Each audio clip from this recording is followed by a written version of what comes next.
তো শেষমেশ আমি মুখটা খুলতে বাধ্য হচ্ছি একটাই। তো গাইস, অবশেষে অরবিন্দু মন্ডলকে নিয়ে মিতালি সরকার মুখ খুললেন। হ্যাঁ, অবশেষে অরবিন্দু মন্ডলকে নিয়ে মিতালি সরকার মুখ খুললেন। কি হয়েছিল, কি ঘটনা, সবটাই আজকে শুনবো তার মুখ থেকে। তো চলো আগে ভিডিওটা দেখি। তো শেষমেশ আমি মুখটা খুলতে বাধ্য হচ্ছি একটাই কারণে, কারণ সবাই আমার ভিডিওতে এসে বাজে বাজে কমেন্ট করছে। সেই কমেন্টগুলো দেখে আমি আর নিজেকে চুপ রাখতে পারলাম না। তোমরা কেন আমার কমেন্টে এসে এরকম বাজে বাজে কমেন্ট করছো? আমি কিছু কিছু কমেন্ট আমি সবার সামনে তুলে ধরছি। তোমরা কমেন্টগুলো দেখে বলো যে যারা এই কমেন্টগুলো করছে তারা কি ঠিক কাজ করছে। তো কিছু কিছু কমেন্ট তোমাদের সামনে তুলে ধরলাম, তোমরা নিজেরাই দেখে বলো এরা কি ঠিক কথা বলেছে। আরগুলো তোমাদের দেখানোর মতো নয়, সেই জন্য দেখাতে পারলাম না। এই ঘটনাটা ঘটার পরে আমি একদিন লাইভে এসে বলেছিলাম যে আমি তোমরা সবাই যেরকম বিষয়টা জেনে অবাক হচ্ছ বা মানতে পারছো না, বিশ্বাস করতে পারছো না, আমিও সেটা পাচ্ছি না। তারপরেও কেন আমার ভিডিওর কমেন্টে এসে এরকম বাজে বাজে কমেন্ট করছো তোমরা বলো। আমাকে বলছে তুমিও ওই দলের সাথে মিশে আছো, তোমার সাথেও কিছু করেছে। এটা কি ধরনের কমেন্ট? আমি একটা বাড়ির বউ, হ্যাঁ, আমার একটা সংসার আছে। হ্যাঁ, আমি ওখানে ভিডিও করতে যেতাম, আমি নির্দিষ্ট সময়ের মধ্যে যেতাম, নির্দিষ্ট সময়ের মধ্যে চলে আসতাম। এবার যতটুকু সময় আমি ওখানে থাকতাম আমার সাথে কোনো খারাপ ব্যবহার কেউ করেনি। কিন্তু আমি ভিডিওটা এতদিন এই কারণে করিনি, আমি ভেবেছিলাম এই নিয়ে আমি কোনো কথাই বলবো না, এই বিষয় নিয়ে আমি কোনো কথাই বলবো না। এত ছোট লোক এরকম বাজে বাজে কমেন্ট করছে যে আমি আর বাধ্য হলাম, ভিডিওটা করতে বাধ্য হলাম। সেই বিষয়টা নিয়ে আরেকজনকে কমেন্ট করে তোমরা কি লাভ পাচ্ছ? কি লাভ হচ্ছে তোমাদের? বিষয়টা হচ্ছে কারোর সম্বন্ধে কিছু না জেনে এরকমভাবে বলা দরকার না। যারা এই কমেন্টগুলো করছো তারা কি আমার বাড়িতে এসেছো বা আমার গ্রামে এসেছো, এসে সবকিছু জেনে শুনে তারপরে কমেন্ট করছো যে আমার সাথে কি হয়েছে?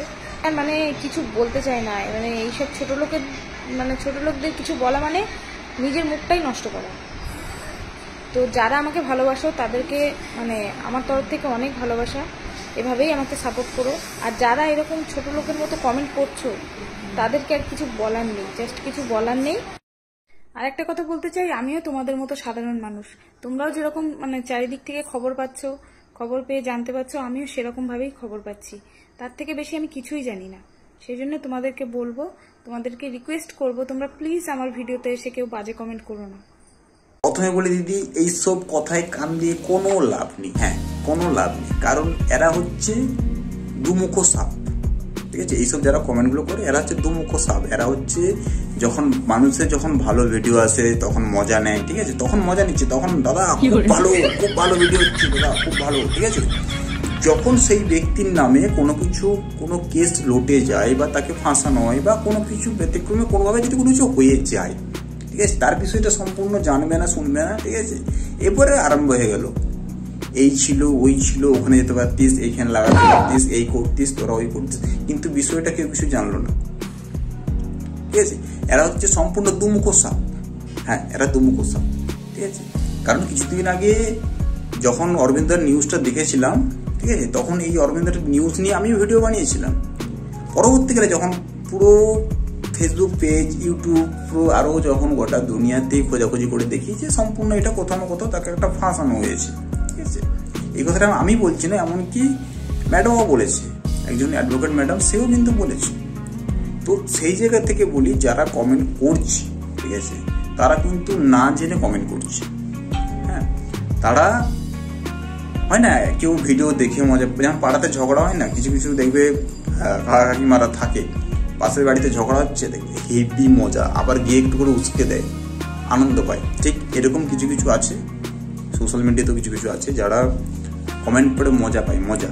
আসলে ব্যাপারটা হচ্ছে যে তারা এই পৃথিবীর মধ্যে তারাই হচ্ছে সবচেয়ে ভদ্র, তাদের মতো হয়তো মানুষ নেই যারা এই ধরনের কমেন্টগুলো করেন, তাদের মতো হয়তো ভদ্র মানুষ দুনিয়াতে নেই। কিন্তু এটা বোঝে না তাদের মতো অভদ্র মানুষ দুনিয়াতে কোথাও নেই, যার কারণে তারা ভিডিও দেখে মজাও নেই, আবার কমেন্টও করে, জ্ঞান দিতে আসে। আরে ভাই, তুই যদি এত জ্ঞানই দিচ্ছিস তো ভিডিও দেখবি কেন ভাই? তো কে দেখতে বলেছে? তো কেউ বাধ্য করেছিল, টেনে নিয়ে এসেছিল দেখার জন্য? লজ্জা লাগে না মেয়েদের প্রোফাইলে এরকম করে কমেন্ট করতে? এখন হয়তো আমাকে বলে যে তুমি জ্ঞান দিচ্ছিস কেন তুই আবার, ঠিক আছে। আমি জ্ঞান দিচ্ছি না, ঠিক আছে। আমি লাইফে কোনো মেয়ের প্রোফাইলে গিয়ে, বিশেষ করে কোনো মেয়েকে আর কোনো ছেলের প্রোফাইলে কমেন্ট করি না যে এই করেছে। ভাই আমার না ভালো লাগলে আমি দেখবো না, পরিষ্কার কথা আমার কাছে, আমার না ভালো লাগলে আমি দেখবো না। কিন্তু কারোর প্রোফাইলে এরকম বাজে কমেন্ট করার কোনো মানে অধিকার নেই। তাই মিতালি সরকারের তোর দিদিকে বলছি, এইসবে কান দিও না, ঠিক আছে? তুমি তোমার ভিডিও বানিয়ে যাও, তুমি তোমার কাজ ফোকাস রাখো, পরিষ্কার কথা। কে কী বললো তাতে ছেঁড়া যায়।